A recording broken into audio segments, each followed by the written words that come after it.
Hello, how are you? I'm good, thank you. Welcome to my channel, Heart Clinic. My name is Rechael Mbugwa. Thank you for subscribing on my YouTube channel, Heart Clinic. If you haven't, please click the red button. Yes, thank you. Today we are looking at the grieving process. And I know you're wondering, does grief have a process? Yes, it does. Grieving process is a normal process of reacting to loss.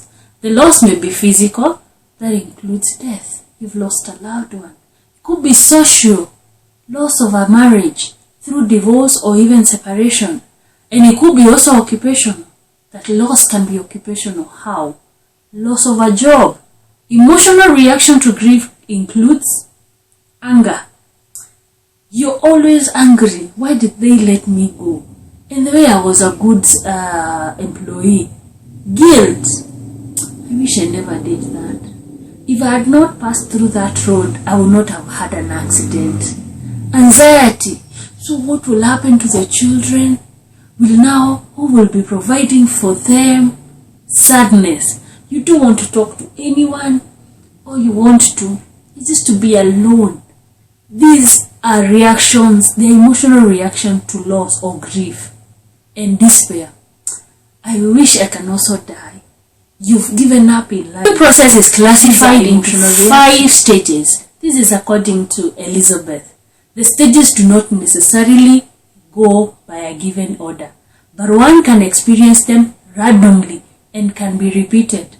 They are not like a school, like you would move class 1, 2, 3, and you get to know now I'm in class 5, I'm graduating from grief. No.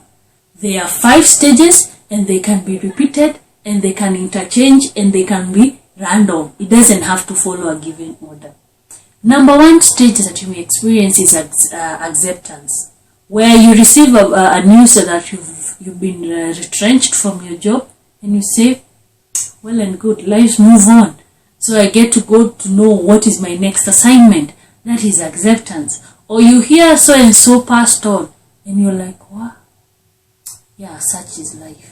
We need to prepare ourselves that one day we may also die. That is acceptance. There is bargaining. This is the point where you sit down and negotiate. Whether with the supreme being that you believe in, if it is God, you're asking God, why did you take her? And what happens to the children? If I was praying for her, would it have changed things? If I had gone to visit her, would I have changed things? If I had talked to her, would she still have committed suicide? This is a bargaining stage where you're negotiating internally. Not necessarily that you're talking to someone, but it could be the emotions that they are having a back and forth. What is it that would have changed? If we had taken her to the hospital earlier, would it have changed things? If she had not given birth at home, would things would have been different? It is a bargaining stage. The third one is denial. This is a point where you deny. Oh, hello, so-and-so has gone to be with the Lord. And you said, so-and-so cannot die. And the way she was prayerful, no, that one cannot die. How did she die? Oh, we were in a meeting with her and she just collapsed. No, that one cannot die. I have to see to believe. It is denial. An emotional reaction that actually that cannot happen. The fourth one is depression, where you do not want anything. You just also want to die. You have no meaning of life. You're going through a hard time. We call this depression. The 5th stage and the last one is anger. You're so angry. Anyone asks a question and you're like, no, stop it. You're also forcing me to. There is an anger that you cannot explain. Where exactly is it coming from? Let's look at denial. It is characterized by shock, where you hear so and so passed and you're like, wow, Nani died. How? What happened? Or you're given a termination letter and you're so shocked. And they have been faithful. What is wrong with you people? What is it that you can do to please someone? They still terminated me with all this effort and there is so and so that does not work. It is shock. People react differently to news of loss, but most commonly, reaction is characterized by numbness and disbelief. Nothing is happening. You're so shocked. You can't believe this can happen. You may deny the reality of loss at the level in order to avoid pain. This is a body mechanism that helps you to avoid pain. How? Denying that did not happen. You're lying to your body that actually this thing has not happened so that you do not feel pain. Shock provides emotional protection from being overwhelmed at once. Normally, when you get a sudden shock, the body gets so overwhelmed, and most of the time, people may collapse. So a body has a way of bringing a mechanism that helps you to receive the news, but not to receive it, all of it at the same time.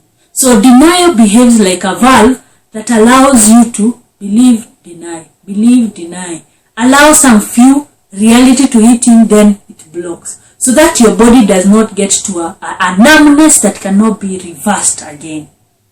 Denial is a conscious or unconscious refusal to accept facts, information, reality, etc.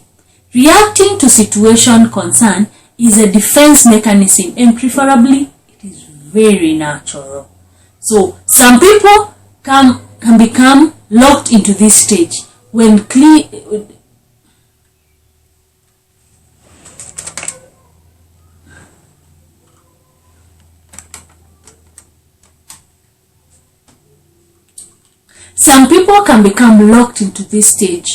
dealing with traumatic changes that can be ignored. Death, of course, is not particularly easy to avoid or even evade indefinitely.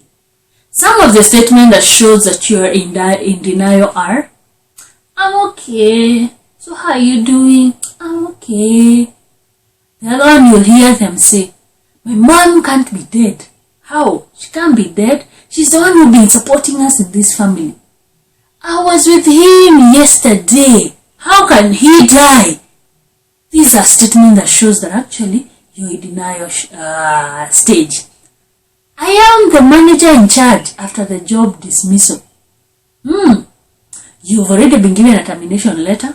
You report to work like nothing happened, and you go telling people, I'm the manager in charge. And they know very well you were dismissed yesterday. This is a sign that you're still in denial stage. I know he will be back.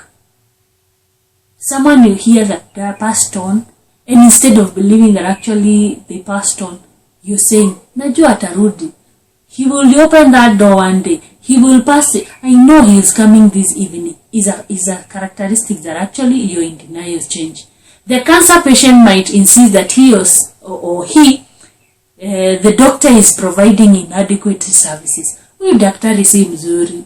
Means that particular patient is totally in denial that disease, maybe cancer, whichever disease is, cannot affect them. You've had people say, Mimi sina pressure, have no pressure, when they are diagnosed with pressure in the medically. Some will say that doctor is not good, and they will go look for another doctor. And when they are told the same thing, say, no, that toolkit is not correct. The measurement, the report is not okay. And they will seek to get a different opinion from one point to another. So if you're not sure whether you're in denial, these are the statements that clearly shows that you're in denial stage. Let's look at stage number 2. That is anger. Anger can manifest in different ways. As the shock wears off, it is replaced with suffering of unbelievable pain. We've talked about denial that comes with shock. When someone tells you so and so have died, and you're here shocked. Now, when that shock reduces, now you're already now getting to a point of believing, yeah, it could be he's dead. The pain that comes from within manifests as anger. And it brings unbelievable pain. You're so angry at everything. You're so angry at everyone. How can this happen? Although the excruciating pain and most unbearable, it's important that you experience this pain fully. Why is it important that you go through this pain? Most of them, they hide or even avoid. Some will even escape and run away. How do they escape? Some will go drink alcohol or even do drugs, and they're like, This, when you're experiencing this kind of pain, it is important that you allow yourself to go through it. escaping or running away from it. For instance, if you're divorced and you've experienced the pain of losing a relationship, most of them will run to get to another relationship. You're angry about your spouse, and the only thing that you did, instead of allowing your body to go through the anger, yes, the relationship did not work, yes, the marriage did not work, the children are here suffering, allow yourself to go through the pain. You can't go through the pain through counseling or look for therapy that will be able to help you express your anger. What is it that this man did? What is it that this lady did that caused this relationship not to anger? If you run away from it, escape, like get into another relationship to cover the other, it does not bring healing. So the avoidance or escape in this does not really help. You may have guilt feeling or a remorse over things that you did or did not do with your loved one. Life feels chaotic. These are signs that you are going through anger. You're going through this stage of anger. That you're feeling your life is chaotic, and scared during these phases that, will I ever make it in life? What will happen of me? People dealing with emotional upset can be angry with themselves or even with others, especially those close to you. So if it is a job, they will run away from that job. They will not do what they expected you to do. Some will not even want to see their colleagues or even their family. Knowing this helps you keep and detach and non-judgmental to those people. You who is not going through loss and you're not in this anger stage, knowing that this is what they go through helps you not to actually detach from them because they are throwing you away or they are sending you away, but actually take them without judging them and getting to understand what they are experiencing and the anger that they are going through. Why is it that they are very upset? Frustration gives way to anger, and you may rush out and lay unwarranted blame on death on someone else. Yes, by this I mean, you may start blaming. If my mom was not in the hands of that nurse, she will still be alive. So there is a high tendency that you're blaming someone else or you're blaming yourself. Had I gone to see her, I would have noticed that she's not feeling well. Anger has a way of allowing you to blame yourself or blame someone else. And instead of getting healing, you end up ruining relationship. Now imagine if it's someone else that you're blaming, it is possible that you'll never talk to them, you'll never get to that hospital again, you'll never want to interact with that nurse again. But what happens when you're blaming yourself? The damage is immense, and this may permanently damage the relationship that you're having. It is a time for you to release and get to understand this is an emotional reaction and it's very normal, and there's a way you can release. Let's look at stage number 3, healing. Traditionally, the bargaining stage for people facing death can involve attempting to bargain with God. You may start questioning, why me? So God, why did you take my mom? Why leave me here to suffer?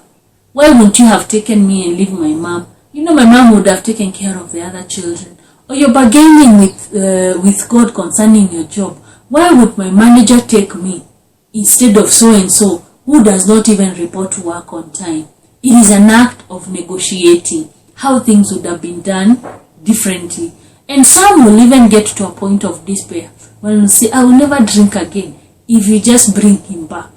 Where you're negotiating, Lord, I will get saved if you only bring him back.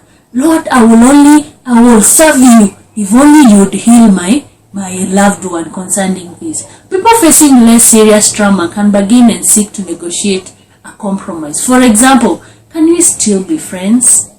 It's a level of bargaining. Can we still be friends? Even if we may not divorce, we may not live together in a relationship, they are bargaining. Okay, fine, we may not live together, but can we still be friends when facing a breakup in a relationship? Would you have taken me instead of him in case of death? Yeah, mbona ulimchukua? Aki is so young, I am old. You rather have this person who's older than taking her. So that is a bargaining point where they're looking at death. Bargaining rarely provides suitable solution, especially if a matter of life and death. So even after asking God to have taken you instead of the other person, it really have no solution. It is just a mental way that our brain works to be able to soothe the shock, the anger, and the pain that we are going through, or trying to navigate which was the other alternative way that we would have used instead of going through the pain that they are going through. It is very normal to bargain. There is nothing wrong with bargaining, like feeling I would have done things differently. But it is also important that you do not blame yourself over what happened. Stage number 4, depression. This stage is characterized by reflection and loneliness. Just when your friend may think you should be getting on with your life, a long period of sadness, reflection will likely overtake you. This is normal. This is a stage of grief. Encouragement from others is not helpful to you during this stage of grief. During this time, you finally realize the true magnitude of your loss, and it depresses you. This is where they've done the burial, people have already left, no one visits you, and actually you're all alone. And you feel a deep sadness. And even if people were to come and ask you, how are you doing? Some will even say, you should even be moving on. What are you doing? You've not reported back to work. You should be moving on. This is the point depression sets in, where you're reflecting, how will life go on without a provider? How will life go on without a job? How will I even manage without my spouse if there was a relationship separation? And that is a deep, deep, deep effect of loss. It is important to understand that when you're going through this session or through this stage of life, it is important that you go get help. Because depression is very intense, and it tends to send away friends, people that are around you. And it's more of a loner. It brings a lot of, I want to be alone with no one. Let no one totally disturb you. During this time, you may isolate yourself, reflect on things that you did with your loved one, or things that you did at work, things that you did for that company, or things that you did for your spouse, and finally they left you, and focus on the memories on the past. Like, oh, I remember, that team building we did at the company, I'm the one who facilitated, and they still let me go. And it by gaining through acceptance, that during this time, just accepting that actually, I did best in my company, yes. I lived well with my spouse, despite us separating, yes. But I need to accept that you start healing. It is through acceptance that you're able to navigate from depression to healing. And it's an emotional attachment where you accept with your emotions that actually we may never get together in that relationship. But what is it that I'm doing with my life? Is it possible to see myself as a single parent and be able to move on? Is it possible to see myself as that widow who've lost a loved one and be able to go on with life? It's natural to feel sad, and it repeats itself. It's also natural to regret and even to feel fear, that you're fearful about everything. Uncertainty. It shows that people has at least begun to accept that when you start feeling regret, sadness, fear, uncertainty, it shows that the person have at least begun to accept reality. So that is depression. The fifth and the last one we will talk about today is acceptance. This stage definitely varies according to person's situation. Although broadly, it is an indicator that there's some emotional detachment and objectivity. This is what I mean. That when you get to this space of accepting that, she's gone. There is nothing I can do about it. Can I pull up my sock and go back to work? Can I be able to do something with myself? It is an emotional indication that you've been able to detach yourself with that event. Is it a divorce? Is it a retrenchment? Is it a death? That you've been able to get to a point of accepting, yes, they are gone, but I am here to make life happen. And it helps you get to growth. Acceptance does not necessarily mean instant happiness. So when you're in this state, does not mean you're all of a sudden jovial, happy, excited, life is moving on, party after party. No, it just gives you the ability to go through life, but in an easier way, comparing to that stage when you're angry, you're bargaining with God. But at this stage, you are able to now see life from an objective point of view. Given the pain and turmoil you have experienced, you may never return to a carefree kind of a feeling that you no longer care. You become very careful because you've experienced the pain of a loved one. May it be in a relationship that you're trying to get to another relationship. As much as you've accepted the loss of another one, you are very careful that you do not replicate that what happened before. But you will find a way forward. You will start to look forward and actually plan things for the future. That you can actually say, I'm looking forward for another wedding, or I'm looking forward to meet another partner in life. There is that level of being able to look forward for future thing. Eventually, you'll be able to think about your loved one without feeling pain. So it does not necessarily mean that you forget about them, but you will be talking about, I remember, we shared life with them. It was so awesome. You remember that time when you were having party in our office? Yeah, I remember them. But this time, there is no pain. There is no agony the way you would get depressed. But this time, you're appreciating life that you shared. You're appreciating the experiences that you have shared with them. Sadness will still be there. Yes, you will be feeling lonely at some time, but you will once again anticipate that some good time will come. Yes, even you find joy in experiencing life. That means even if you meet someone else, you're cautious, but you are enjoying life. I hope this will help you understand the grief and even the depth of it. So that is not only you when you're going through loss, that you'll be able to understand these stages, but also you'll understand what other people are going through when they've lost a loved one. This is Heart Clinic with yours truly, Rechael Mbugwa, helping you with the grieving process. Till next time, bye-bye.